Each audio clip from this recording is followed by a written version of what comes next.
So the consensus around the NBA this offseason is there's going to be a lot of movement. There are a lot of unhappy teams and teams looking to make moves. Obviously, the Warriors amongst them looking to make maybe not just one, but two moves. Now, I actually took a look at this CBA. I know I'm way behind and late, but I'm trying to gather these rules that this new CBA, CJ McCollum and company, have basically designed to end the Warriors' run, right? They want parity. Everybody thinks they want parity until they get parity. But from my understanding, and let me know in the comments if I'm wrong, we got to get under this second apron or we can basically not even make trades. We're not even able to stack salaries like that. That seems kind of outrageous. Maybe I'm not reading it right, but let's talk about some more of these possible options for the Warriors this summer, starting with Kyle Kuzma. Kyle Kuzma might be atop my list of realistic gets. I know Giannis, of realistic gets. He is 28 years old. He's got 3 years left on a contract in Washington that was front loaded. So it starts at 23 and ends at 19 mil, which would be a super bargain headed into these new contracts, right? Kuzma, 70 games last season, but if you look at his career, he's been a durable guy that plays consistently all the time. He is a career 33% three-point shooter, but I think it's shot selection. Give me a minute to tell y'all about something that I think can really help a lot of people no matter what phase of life you're at right now. I remember being a young adult parent and trying to get our first apartment. And then you realize, oh, wait, I need credit. They run your credit and you're young, and how do you establish it? And eventually you get some, right? But then if you're like me, you probably overstepped with it and then you fell behind. And it took me, to be honest with you, my 30s to get right in that area. But now I have 3 young adult daughters all looking to establish their credit in an economy that, let's face it, it's not easy. It's not as easy as it once was. And we discovered this app called Kickoff. It's a smart, legit credit hack. Download it on your phone in a minute. Plans start at as low as $5 a month. And what you do is you make that payment on time every month, and they see the credit bureau sees good habits being made, and it helps grow your credit, right? It diversifies your credit, and you can put it on auto pay. You can cancel anytime, and they're not even going to run your credit. It's really a safe way to establish it without the temptation of having an actual credit line that you're going to use elsewhere, right? And so whether you're young and just trying to establish your credit, maybe you're new to the United States, or you're a little bit older and you just want to improve it. Again, this is a safe, legit credit hack from Kickoff. So right now you can click the link in the description, join over 1 million people building their credit with a Kickoff credit account today. Get your first month for $1 at getkickoff.com/alchemy today. That's Kickoff without the C. Get KIKOFF.com/alchemy.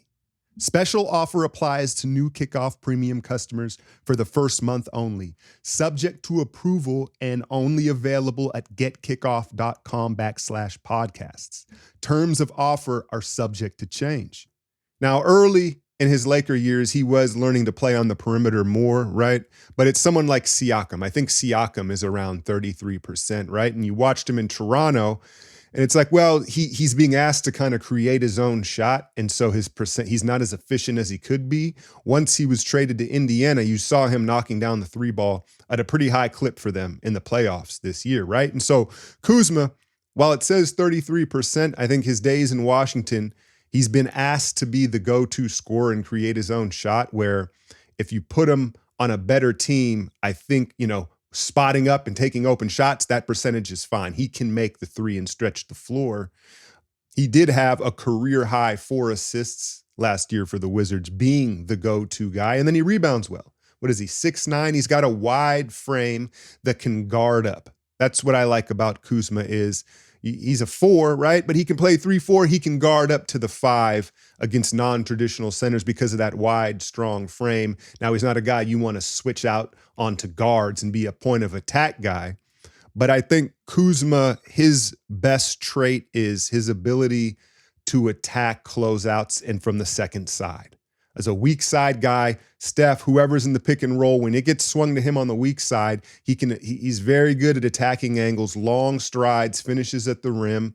And that's really, again, his superpower, his elite trait, one that he's not been able to take advantage of fully in Washington. And he's rounded out some shot creating skills and stuff like that.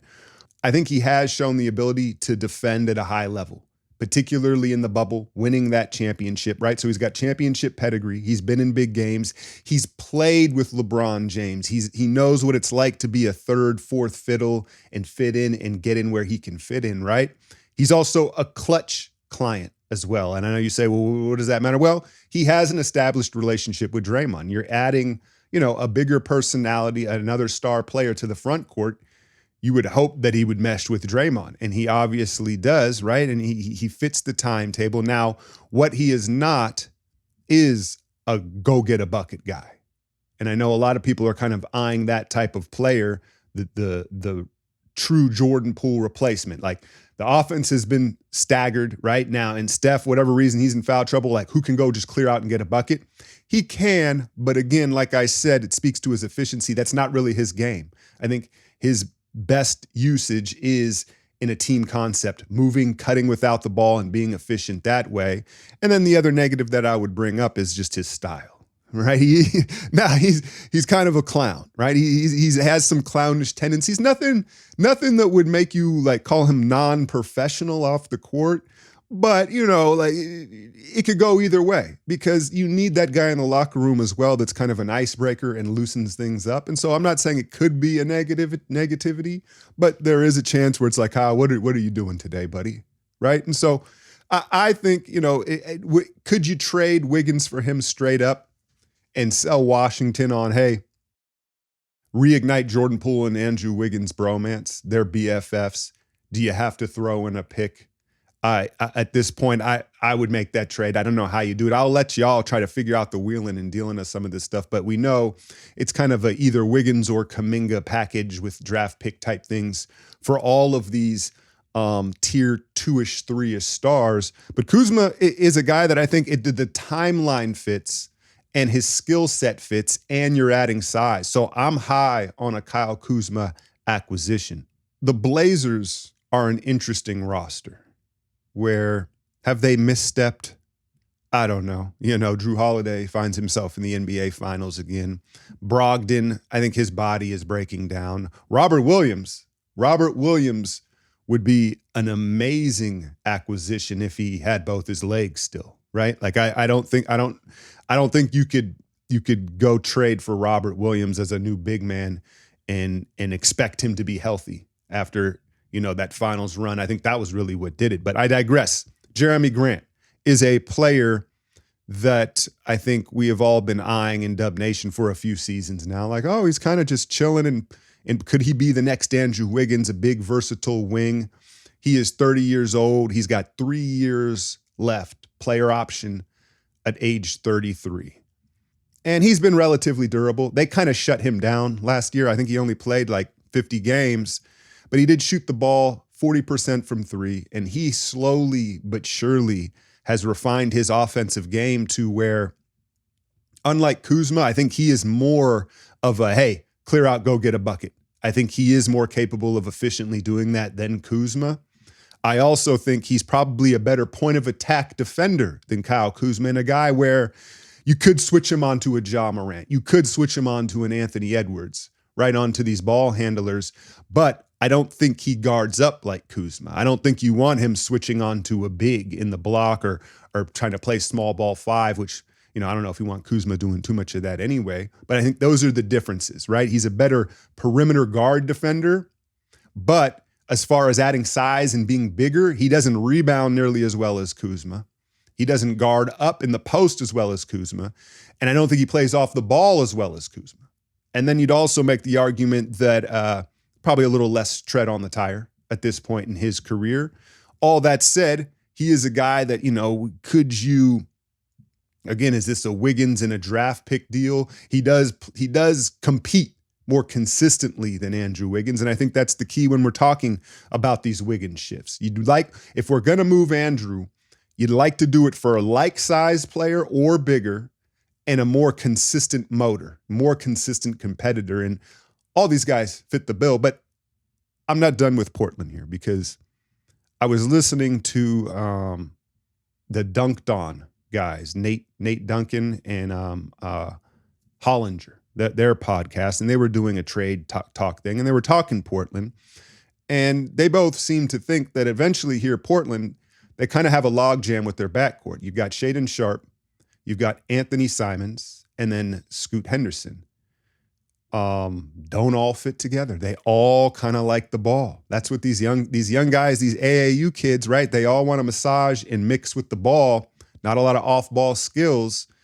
Do they have to make a choice with one of those? They don't have to do anything right now because we know they're not really contenders. But the point is, could you get one of those guards in some sort of deal? Now, Scoot Henderson, I know he is, what was he, the third pick?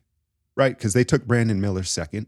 But he didn't have a great rookie year. I don't love the way Chauncey used him. And you could see him struggling trying to play with other ball-dominant guards. And I don't know how they feel internally about him. But if they were to make a choice, I know this sounds crazy, but to balance out their roster, Simons is plenty young. Sharpe, they're very young. They're all young guys. There's not one guy that's like timeline is different when you're looking at those three in the backcourt. Would you trade Kuminga and Podziemski for Scoot Henderson? JK and Pods for the number 3 pick last year, Scoot Henderson, who he looked a little better at the end of the year, but he had a rough rookie year, and it kind of doesn't. There's a lot of ball-dominant guys there. So Portland, they're like, all right, we get a big, young, athletic wing that fits our timetable, and Kuminga, Podziemski, a ball-moving guard that would fit with their other 2 guards. So it works for them. And then we get Steph's official protege. Y'all know that, right? Like Steph has been mentoring Scoot Henderson since he was like 16 or 17 years old. And it would be a way to potentially get your next lead franchise guard, all while Steph is still, obviously he would have to green light it, right? But and it would be another lead ball handling guard. I get it. We're not getting bigger. I understand. In fact, we're getting smaller because you're trading Kuminga. It would have to be with other moves of building out and getting bigger around the roster elsewhere. But it just crossed my mind. If you could peel off, I don't think, if you ask me, I think they like Shaedon Sharpe the most out of all 3 of them. But I think Ant Simons or Scoot may eventually be available given the right price tag. And how much do they like a Jonathan Kuminga? But I thought that was an interesting one. I got one more name for you. Bobby. Crazy Eye Bobby Portis. Now, there was a rumor at the deadline, Wiggins for Portis. I was like, hey, sign me up. A lot of Dub Nation was like, what, that would be our... And then did you see Bobby in that first round? Like, I don't think y'all are familiar with his game. You only see the crazy eyes. But he is every bit the talent that... And I won't say talent. That's not the right word. He's every bit the player. He's far more the competitor than Andrew Wiggins has been of late. And not only that, but he is an ideal fit next to Draymond Green. A stretch 4-5 with a high motor. Runs the floor, has the chip, has big game experience, still in the prime of his career. He is on a $12 million contract. His agent should be fired immediately. I know he took a bit of a discount to stay in Milwaukee. But as far as the Wiggins for Portis deal, the money doesn't match. And again, I'm wary of this second tax apron deal stuff. I'm not sure how that works. I know it's going to be complicated, but I don't know how you'd make a Wiggins Portis straight up deal work with the money because they have very limited contracts. But you could do something like Loon Moody in a 2nd round pick. And now you add size. He brings everything to the table. He's one of the more underrated players in the league. And I think he would be a great fit and maybe not cost the kitchen sink. As we wait for the draft, the Chris Paul waiving date, and we get a clearer picture of what may happen in some availability stuff, let me know in the comments if I left out some names that y'all would be interested in, and I can kind of give you my quick evaluation of those guys and how they would fit and how they wouldn't maybe fit. Finals game 1 Thursday. I'll be covering all of it on my Patreon. And of course, I'll always tap back in here on YouTube. So hit that like, share, and subscribe. I'm out, y'all.